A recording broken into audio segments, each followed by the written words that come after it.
It was supposed to be one of those easy Fridays, the kind that feels like a countdown to freedom. Seventh period, calculus. The clock on the wall ticked so slow it felt personal. Our teacher, Mr. Henderson, wasn't even pretending to teach anymore. He was the kind of laid-back guy who let us play trivia games when he didn't feel like lecturing. That day, he pulled up Sporkle.com on the projector and said, "Let's see who's got the best brand recognition skills." We laughed. The tension of the week melted as we shouted answers across the room. Nike, Pepsi, Starbucks. It was the first time in days everyone seemed alive. When my friend Jess called out Adidas, I remember thinking how weirdly perfect that moment felt. Simple, harmless, normal. Then the loudspeaker cracked. A burst of static hissed, and Mr. Thompson's voice, the dean, came through. Only it didn't sound like him. It was shaking, rushed, almost frantic. "Attention all staff and students. This is not a drill. I repeat, this is not a drill. Go into lockdown immediately." Every sound in the room stopped. The clicking pens, the whispering, even the hum of the fluorescent lights. Mr. Henderson froze mid-gesture, staring at the intercom. Then his chair screeched backward as he jumped up, killed the lights, and locked the door. No one spoke. The only noise was the rain tapping against the classroom windows. He motioned for us to move, quietly, to the back corner, behind his desk. We sat in a tight huddle, my knees pressed against the cold tile. I could hear Jess breathing fast next to me. Someone whispered, "Is this real?" Mr. Henderson didn't answer. He just pressed a finger to his lips and waited. Then, everything electrical shut down. The small panel that always buzzed in the back of the room went silent. The projectors, the vents, all of it, dead. A heavy, unnatural quiet settled over us. It wasn't peaceful, it felt wrong. Then it happened. A scream. It came from the hallway, a man's voice, raw, violent, breaking with fury. "I'll kill all of you!" It echoed, bouncing off lockers and classroom doors. Two girls gasped. One started crying. I wanted to tell her to stop, but my throat felt locked. The voice was getting closer, fast, followed by the metallic clang of lockers being kicked open. The footsteps grew louder.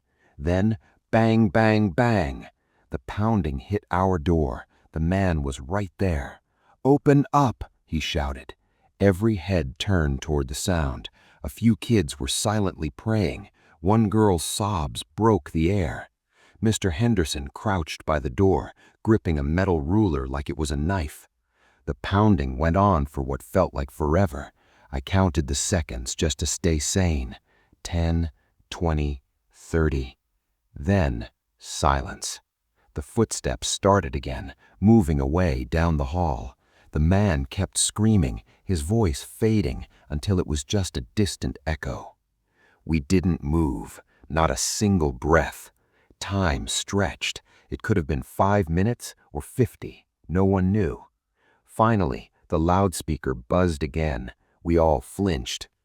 "Everyone stay calm," the dean's voice said, shaky but clearer now. "The situation is under control. An unidentified man entered the building and assaulted a member of staff. We don't know if he's armed. Teachers, keep doors locked. Do not let students leave." Mr. Henderson exhaled for the first time in what felt like hours. But none of us felt safe, because somewhere out there in the dark hallways was the man who had pounded on our door, and we all knew he hadn't been caught yet.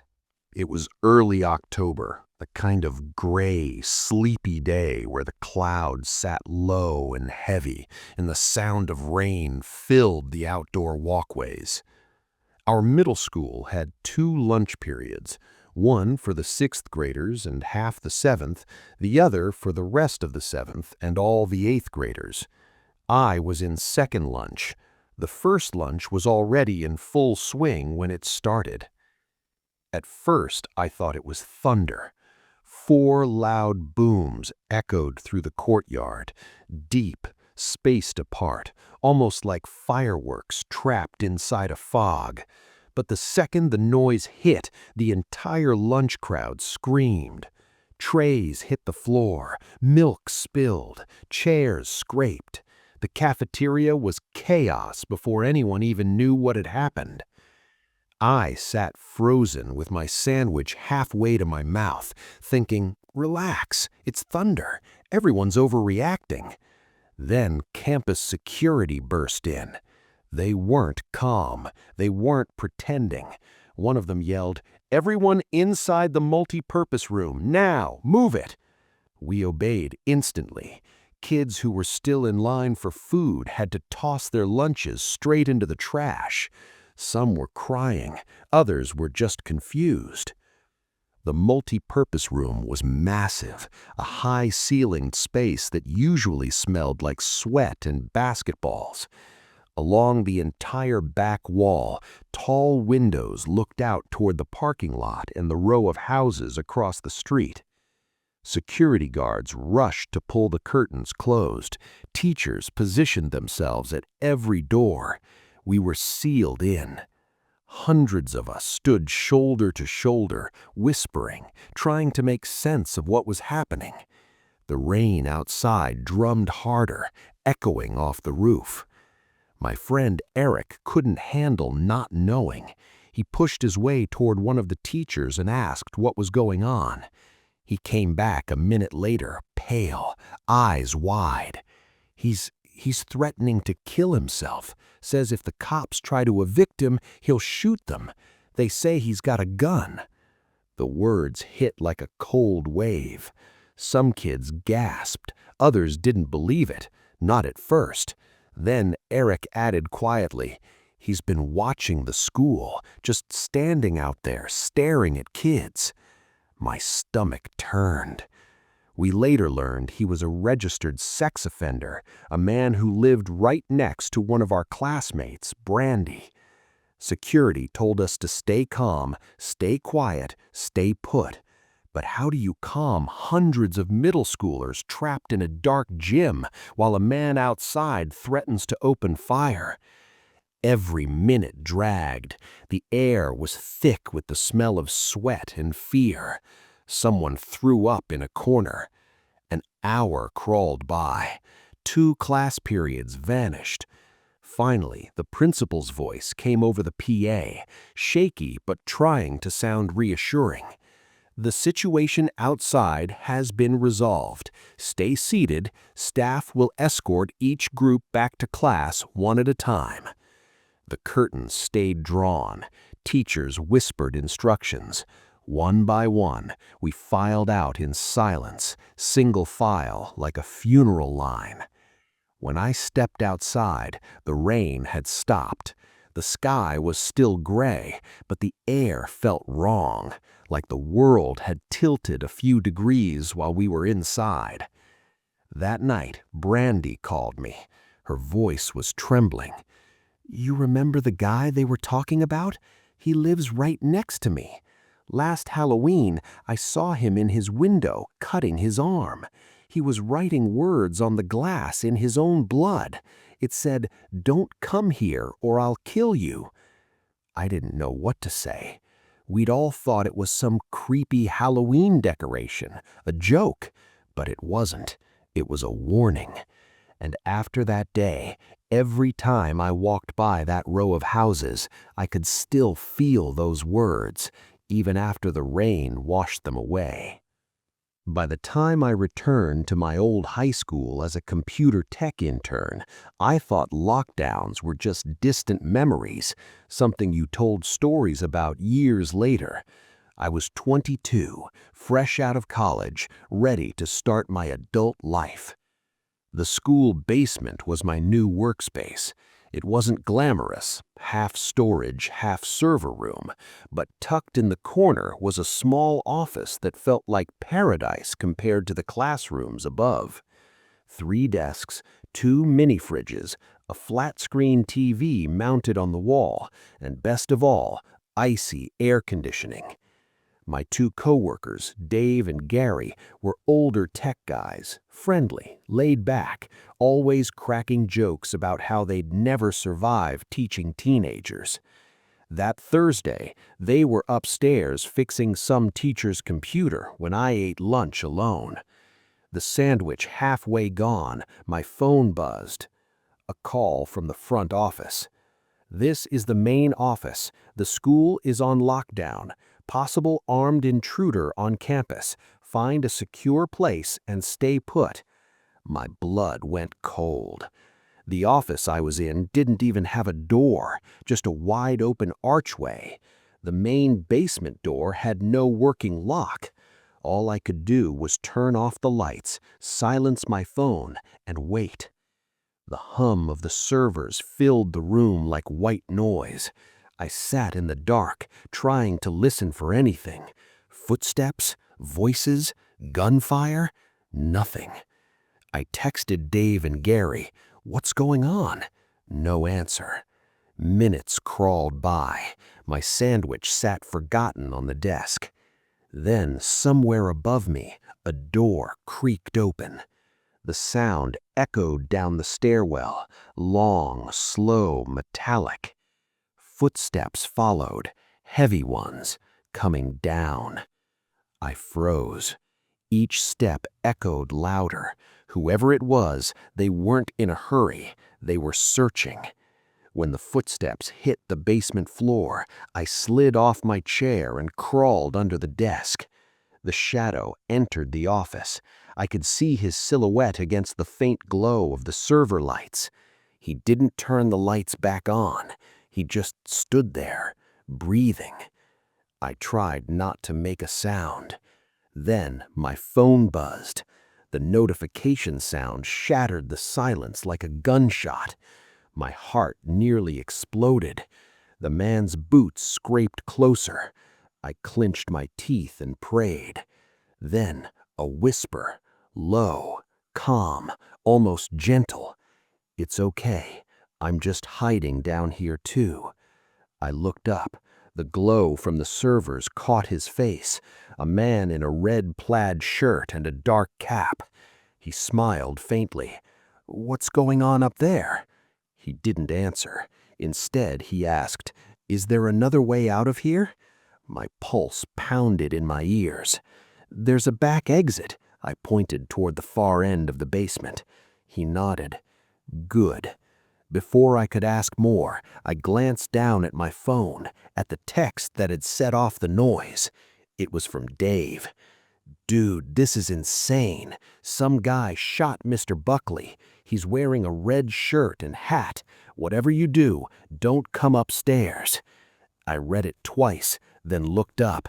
The man was still standing there, red shirt, red and black cap, watching me. He saw my expression change. His hand twitched toward his pocket. Panic hit. I bolted from under the desk and sprinted toward the stairs. A gunshot exploded behind me. The sound ricocheted off the pipes and concrete, deafening. I didn't look back. When I reached the top of the stairs, police were already there, guns drawn, shouting orders. I hit the floor, hands up, screaming that the shooter was behind me. They stormed the basement. Seconds later, they dragged the man out in cuffs. Mr. Buckley survived. They said the shooter had some personal grudge, but no one ever found out why. That night, when I finally got home, I sat in the dark and realized something terrifying. That gunshot, that sharp metallic crack, had buried itself deep inside my skull. Even now, when I close my eyes, I can still hear it. A few weeks after the basement incident, I couldn't sleep. Every time I closed my eyes, I'd hear it again, that single gunshot echoing through the dark, bouncing off concrete, ending with my own heartbeat pounding in my ears. It wasn't just me. After the news broke, People across the district started remembering their own lockdowns, stories buried under years of routine and denial. Teachers whispered about how close it had come. Parents replayed the texts they'd gotten from their kids, messages that simply said, "I love you," sent from under desks and behind locked doors. It felt like every hallway in every school carried ghosts. I kept replaying all of it: Mr. Henderson's class, the cafeteria panic, the basement. 3 stories, 3 places where normal life cracked in half. A few days after the shooting, I visited my old calculus room. The door still had a dent, a faint circular mark where someone had once pounded with both fists. Mr. Henderson was gone, transferred to a quieter district. But the new teacher had left the same faded poster of Albert Einstein above the whiteboard. Peace cannot be kept by force. It can only be achieved by understanding. I stared at that quote for a long time. Understanding of what? Fear? Violence? The way everything can go from calm to chaos in one heartbeat? The smell of dust and dry erase markers hit me. For a moment I was back in that corner, lights off, knees pressed to the floor, listening to the banging on the door. Sometimes I wonder if that's where it all starts, not with guns or hatred, but with silence, with people breaking inside and no one noticing until it's too late. Eric transferred after the incident. He said he couldn't sit in the multi-purpose room anymore without seeing the curtains being drawn. Brandy moved too. Her parents sold their house after that Halloween revelation. But every time it rains, I still think of that gray October day. Hundreds of kids trapped together, not knowing if the thunder outside was really thunder. The news later said the man had been taken to a facility. They didn't mention his name, just local resident suffering from mental instability. I looked up his address once.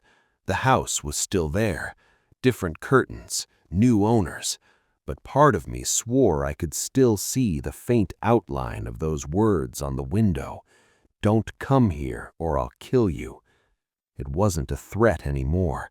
It felt like a memory warning the rest of us. Some nightmares don't end when the cops leave.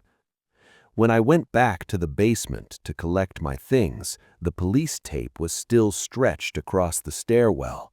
The lights were on now, but it felt darker than ever. I stood by my desk, staring at the dented metal filing cabinet where the bullet had ricocheted. The air still smelled faintly of burnt gunpowder, or maybe my brain had just stored that smell forever. Dave and Gary came down quietly.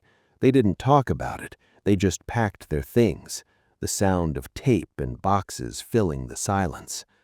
Finally, Dave said, "You know, man, schools used to feel safe." I nodded, but couldn't say anything, because I'd realized something horrifying. The word "used to" was doing a lot of heavy lifting. The district held assemblies. Counselors visited classrooms. They told us we were lucky, that the system worked, that everyone was safe now. But I noticed how the hallways felt tighter, how people flinched when the intercom crackled. Every time a door slammed, half the students turned their heads. It's strange how fear doesn't leave. It just gets quieter. When reporters asked me what it was like being trapped in the basement with the shooter, I told them the truth. I said, it wasn't like in the movies. There wasn't screaming or chaos, just waiting, just silence and breathing, and wondering if the next sound you hear will be the last. They didn't print that part. Months later, the district invited survivors to speak at a safety seminar. Teachers from the lockdown classroom came, students from the cafeteria came, and I sat on stage between them, the youngest in the room, but feeling 100 years older. When it was my turn, I looked out at the rows of faces, some scared, some bored, some trying not to cry. I said, I was there for 3 lockdowns, 3 different days, 3 different reasons, and every single one felt the same. I paused. You could have heard a pin drop. They all start with normal. That's the scariest part. It's never the first scream or the first bang on the door. It's the part before, the laughter, the quizzes, the rain, the lunch line. That's what sticks with you, because one second you're safe, and the next, everything changes. People applauded politely, but that wasn't what I wanted. I just wanted them to hear it, the way the silence sounds before the world breaks. Spring break came again. Different students filled those same hallways, laughing about the same classes, the same teachers. Time moved on, like it always does. But every once in a while, I still get calls from old classmates. Someone will bring up the lockdowns, the classroom, the cafeteria, the basement, and we'll all fall quiet, because deep down we all know the truth. The fear doesn't end when the sirens fade or when the police say it's over. It lingers in the walls, in the echo of footsteps in an empty hallway, in the sound of rain against the glass. And sometimes, late at night, when I'm sitting in the dark, I can still hear it, that single gunshot ringing out like a bell that never stops. A reminder, a warning, a promise that the quietest moments in life are often the most dangerous.